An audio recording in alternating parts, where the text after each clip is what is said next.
لكي لا تأسوا على ما فاتكم لكي لا تأسوا على ما فاتكم ولا تفرحوا بما آتاكم. صدق الله العظيم. اللهم صل على سيدنا محمد النبي الأمي وعلى آله وأصحابه وسلم. اللهم صل على سيدنا محمد النبي الأمي وعلى آله وأصحابه وسلم.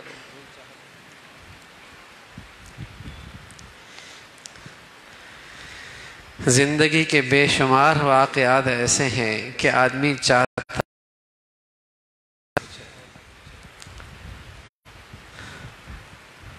اور اگر اسی طرز کو اپنائے گا تو ہمیشہ مایوس رہے گا، غمزدہ رہے گا، دائمی تکلیف رہے گی۔ اور جو اللہ نے ہزاروں نعمتیں دی ہیں کچھ نہ دیا تو یوں خیال کر لو میں وہ کیوں نہ چاہ لوں جو میرے اللہ چاہ رہے ہیں۔ تو کسی چیز کا ملنا کسی بھی لحاظ سے اور تم سے کسی بھی شکل میں تو ہانپتے ہانپتے وہاں پہنچ بھی گئے تو کوئی اس سے آگے بھی تمہیں اپنے سے آگے نظر آئے گا، پھر دوڑتے دوڑتے وہاں پہنچو گے پھر کوئی تمہیں ایسا ہی نظر آئے گا۔ کب تک ہانپتے رہو گے؟ کچھ نظر ادھر بھی اٹھا لو کہ جو اللہ نے تمہیں دے رکھا ہے وہ لاکھوں کروڑوں سے بہتر دے رکھا،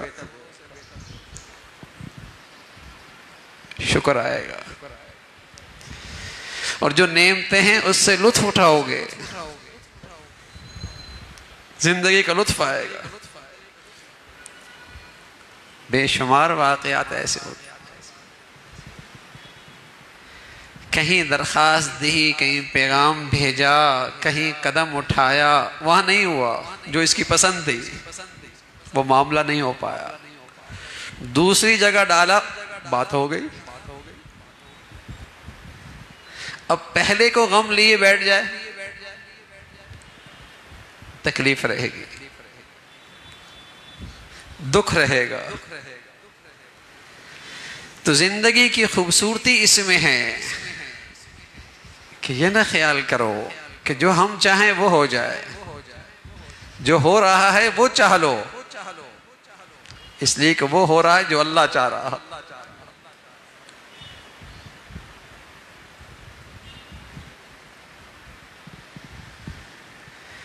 جو ہو رہا ہے وہ چاہ لو۔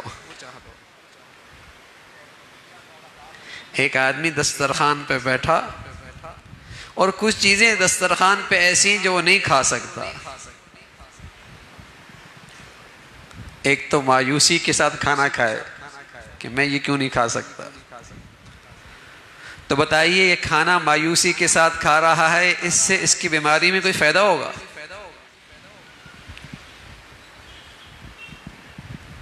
اور ایک یہ ہے کہ جو اللہ نے دے رکھا ہے، کتنے ایسے ہیں جو یہ بھی نہیں کھا سکتے،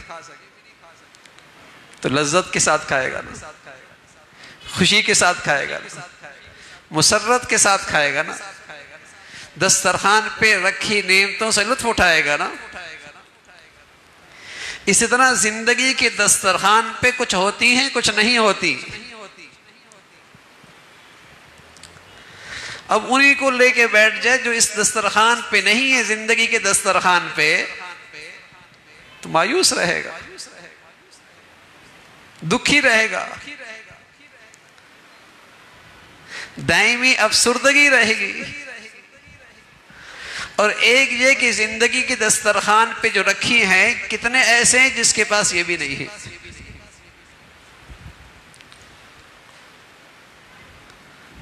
تو موجود نعمتوں سے لطف اٹھائے گا، لذت پائے گا، یہی تو نہیں ہے۔ اسی اندر کی بھوک نے تو آج انسان کو بے چین کر رکھا ہے، پریشان کر رکھا ہے، مایوس کر رکھا ہے، اسی اندر کی بھوک نے۔ اور یہ بھوک بڑھتی ہے اس لیے کہ ہمیشہ اپنے سے اوپر کا اسٹیٹس دیکھتا ہے، یہ آگ اور بھڑکتی ہے۔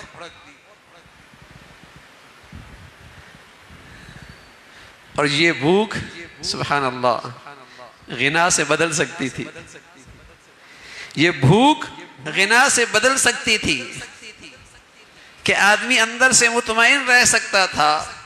جب اللہ کے نبی کے اس اصول پہ عمل کرتا کہ اسے دیکھ لو میاں جو تم سے کمتر ہے، شکر کی توفیق ہوگی، اندر سے دل کہے گا اللہ اتنا دے رکھا ہے اور میری نالائکیوں کے باوجود دے رکھا ہے، میں تو اس کا مستحق ہی نہیں تھا، اللہ تعالیٰ شکر۔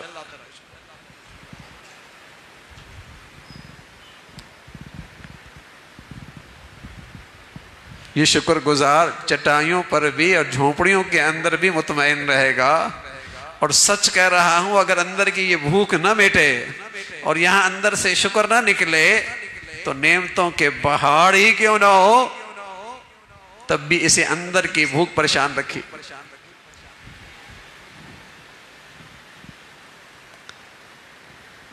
تو اللہ کی نعمتوں پہ شکر ہو، ایسا کبھی نہیں ہوتا جو بندہ چاہ لے دنیا میں وہی ہو جائے۔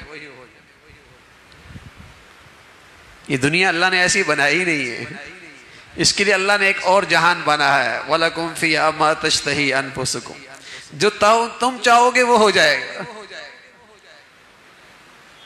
وہ ایک اور جہان ہے، جو تم چاہو گے وہ ہو جائے گا۔ یہ جہان کیا ہے؟ یہ جہان تو ہے جو مولا کی مرضی ہے وہ میری چاہت بن جائے، اس پہ اندر سے شکر نکلے، اللہ تعالیٰ شکر ہے، اللہ تعالیٰ شکر۔ اور رسول اللہ صلی اللہ علیہ وسلم فرمایا کرتے تھے یہ شکر ایسی زبردست عبادت ہے، ایسی زبردست عبادت ہے کہ اللہ نے خبر دی ہے اور اللہ نے بشارت دی ہے، یہ شکر کرنے والا میرے عذاب سے محفوظ ہو جائے۔ ما یفعل اللہ بعذابکم ان شکرتم وآمنتم، مجھے کیا پڑی تمہیں عذاب دوں۔ یہ شکر ایسی نعمت ہے، ایسی عبادت ہے، اس کی بدولت آدمی کی اللہ کی طرف سے ملی ہوئی نعمتیں محفوظ ہو جاتی ہیں، آدمی ان سے لطف اٹھا سکتا ہے۔ اور فرمایا الشکر قید الموجود و صید المفقود، شکر تو ایسی بڑھیا عبادت ہے جو نعمتیں ہیں وہ محفوظ ہو گئیں اور جو نعمتیں نہیں ہیں شکر انہیں شکار کر کے اس کی جھولی میں ڈال دیتا ہے۔ الشکر قید الموجود و صید المفقود۔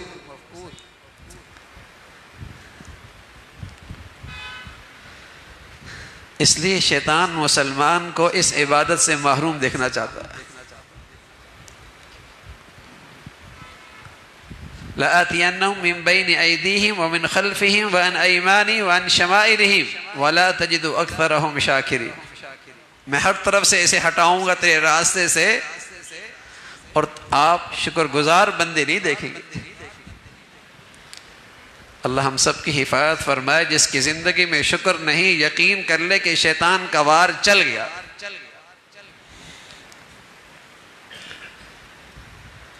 ہر ایک کے سامنے شکوی شکایت، اندر سے بھی شاکی اور ہر وقت شکوہ شکایت زبان پہ،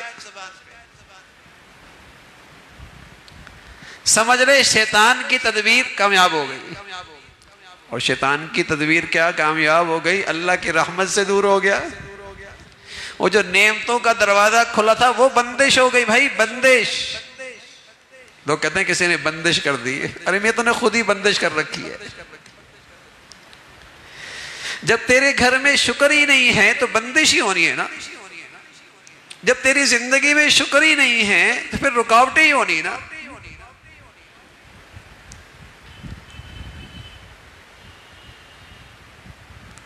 شکر کی زندگی لے کے آ، پھر دیکھ کون بندش کر سکتا ہے۔ ما یفتح اللہ للناس من رحمت فلا ممسک لہا، اس لیے کہ جب وہاں سے دروازے رحمتوں کے، برکتوں کے، نعمتوں کے کھلیں گے پھر کون ہے جو اسے بند کر دے؟ لیکن اگر فیصلہ وہاں سے بندش کا ہو گیا پھر کون کھول سکتا ہے؟ الا لہ الحکم، فیصلہ اس کا چلتا ہے۔ الا لہ الحکم، فیصلہ اسی کا چلتا ہے۔ حکم اسی کا ہے. وَمَا بِكُم مِّن نِعْمَةٍ فَمِنَ اللَّهِ. جو بھی نعمت ہے نا وہ اللہ کے خزانے سے آ رہی ہے، تو ان نعمتوں سے لطف اٹھانا ہے، ان نعمتوں کے لیے دروازہ کھولنا ہے. فرمایا جو اللہ نے دے رکھا شکر بجا لو. اور یہ بھی کوئی شکر نہیں ہے بھائی،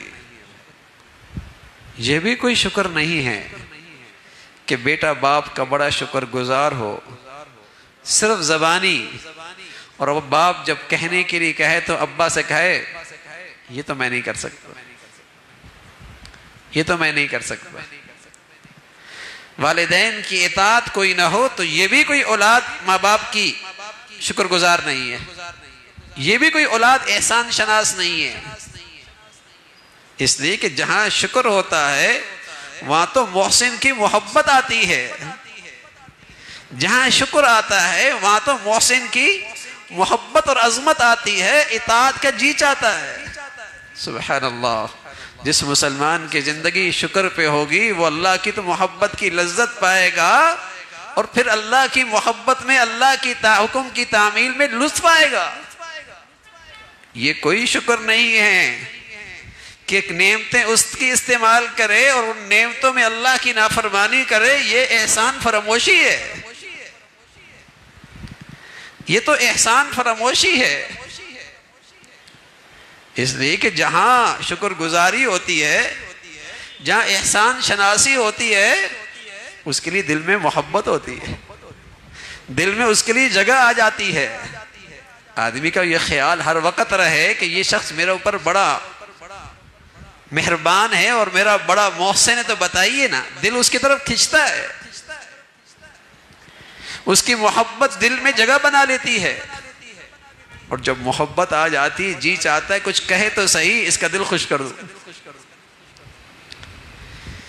کوئی حکم تو دے اس کی مان کے اسے راضی کر لوں. تو اللہ کی نعمتوں کا شکر آ جائے تو کیا مطلب، اللہ کی بندگی آ جاتی، اللہ کی اطاعت آ جاتی ہے، اللہ کی محبت آ جاتی ہے.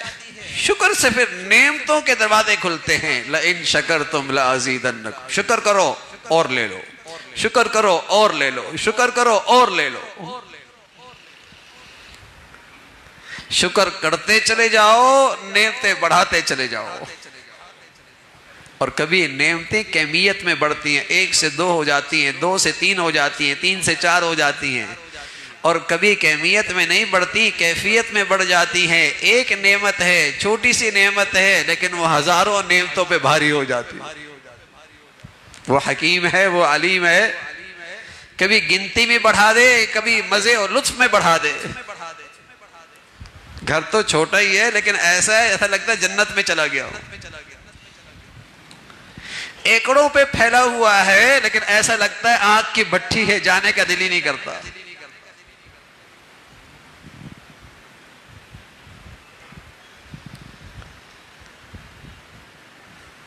تو زندگی شکر سے لذیذ بنتی. شکر کی بدولت آدمی کا اندر ہمیشہ مطمئن رہتا ہے. بس اوقات میرے عزیزو خیال نہیں رہتا، اور اندر ایک کسی چیز کے نہ ملنے پر تکلیف سے ہو جاتی ہے. تو ہمیشہ اپنی نبی کا ارشاد رکھو، فوراً اس کا خیال رکھو جو تم سے کم تر ہے. ایک شخص مسجد سے باہر نکلا، خیال تھا اللہ کا حکم پورا کیا ہے، بزرگی کی ہے. نکلا تو چپلیں غائب ہیں. خیال آیا بندگی بھی ہم کر رہے، چوری بھی ہماری ہو گئی. اللہ کی شان، گیٹ پہ کھڑا ایک آدمی نظر آیا جس کی ایک ٹانگ ہی نہیں تھی. فوراً دل سے شکر نکلا، اللہ چپلیں غائب ہے، ٹانگ تو سلامت ہے. کچھ معاش کا مسئلہ ہے نا. ارے میاں جسم میں رکھی نعمتیں کوئی معمولی ہیں؟ صحت کی دولت کوئی چھوٹی دولت ہے؟ کوئی لاکھوں کروڑوں کے اندر بھی اپنی آنکھ دینے کے لیے تیار ہوتا ہے؟ جو گویائی دے رکھی ہے، سماعت دے رکھی ہے، بینائی دے رکھی ہے، جسم کے اعضاء سلامت ہیں، اماں کے پیٹ سے بغیر اعضاء کی سلامتی کے آتے کیا کر سکتے تھے؟ ساری زندگی رینگتے رہتے، بن دیکھے حسرت کے ساتھ چلا جاتے، اپنے پیاروں پر نظر ہی نہ ڈال پاتے، اپنے پیاروں کے میٹھے بولوں کی لذت ہی سماعت نہ ہوتی تو نہ سن پاتے۔ انگنت نعمتیں ہیں میرے عزیزو، وَإِن تَعُدُّوا نِعْمَتَ اللَّهِ لَا تُحْصُوهَا، زمین کے پتے، زمین کے چھاتی پہ لگے درخت کے پتے تو گن سکتے ہو، سمندر اور دریا کے قطرے تو گن سکتے ہو، آسمان نما چھت پہ ستارے سیارے تو گن سکتے ہو، اللہ کی نعمتیں نہیں شمار کر سکتے۔ لیکن شیطان نعمتوں کا دروازہ بند کرتا ہے، بندش لے کے آتا ہے، مایوس کر دیتا ہے، ناشکری پہ ڈال دیتا، ناشکری پہ ڈال دیتا، دائمی افسردگی۔ ارے میاں تمہارے اس طرز عمل سے تمہاری بیماری ختم ہو جائے گی، تمہاری مایوسی، تمہاری تکلیف ختم ہو جائے گی۔ شکر کرو گے تو اس تکلیف کے اندر بھی جو اللہ کی ہزاروں نعمتیں ہیں اسے لطف اٹھاؤ گے۔ ایک کے ہاں کوئی معاشی نقصان ہوا، دوسرا آدمی تعزیت کے لیے گیا، چوری ہو گئی، کہا الحمدللہ مال چوری ہوا ہے، وہ بھی تھوڑا سا، اس سے زیادہ بھی ہو سکتا تھا، مال ہی گیا ہے، عزت سلامت ہے، جسم سلامت ہے، صحت سلامت ہے، مال تھوڑا سا گیا ہے، بہت مال بچا ہوا ہے، صحت بھی محفوظ ہے، صحت بھی محفوظ ہے، جان بھی، عزت بھی محفوظ ہے، اور سب سے بڑھ کر اللہ کا شکر ہے اللہ نے ایمان سلامت رکھا ہوا، مال کا نقصان ہو گیا۔ اللہ یہ نظر نصیب فرما دے، اللہ یہ نظر نصیب فرما دے، ورنہ زندگی نام ہی ایسا ہے، کبھی خوشگواری کبھی ناگواری، یہ آئے گی، لیکن اس ناگواریوں میں زندگی خوشگواری کے ساتھ گزارنا انداز کیا ہے؟ جو ہیں اس پہ شکر کرو، اور جو اللہ نے تمہارے لیے چاہ لیا ہے دل و جان سے اس پہ راضی ہو جاؤ۔ حکیم جو ہے، ماں بھی تو بس اوقات کیلا نہیں دیتی، اور بس اوقات کلفی نہیں دیتی، اور بس اوقات اسکریم نہیں دیتی، اور اس کے بدلے میں سیب دے دیتی ہے، سیب دے دیتی ہے۔ اور ایسا بھی تو ہوتا ہے نہانا بھی نہیں چاہتا، کپڑے بھی نہیں بدلنا چاہتا، امی نلاتی بھی ہے، کپڑے بھی پہناتی ہے، روتا بھی ہے، لیکن سبھی جانتے ہیں ماں مہربان ہے، اس میں شفقت ہے، اس میں اس کے لیے بڑی مصلحت ہے، وہ اس سے بڑا پیار کرتی ہے، میل کچیل دور کر کے اسے چمکانا چاہتی ہے۔ کبھی اللہ ایسا بھی تو کرتے ہیں کہ تمہاری من پسند کی تو نہ ملی، لیکن تم نے اس پہ صبر کر کے اللہ کے فیصلے پہ راضی ہو گئے، اللہ تمہیں کل چمکا دے گا، کل تم چمک جاؤ گے۔ وہ حکیم ذات ہے، وہ رحیم ذات ہے۔ تو میرے عزیزو، بڑی خوبصورت زندگی ہے، بلکہ سچ ہے بڑی خوبصورت موت ہے، بلکہ سچ ہے جینا اس سے زیادہ خوبصورت ہے، اس لیے کہ اللہ رب العزت نے بتایا جنت میں ایک ہی عبادت ہوگی، وہ شکر کی عبادت ہوگی۔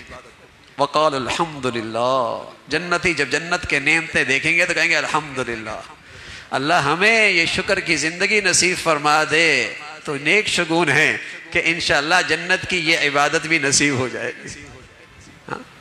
تو جینا مرنا خوبصورت ہو سکتا ہے، اللہ زندگی شکر والی نصیب فرما دے۔ وآخر دعوانا الحمدللہ رب العالمین۔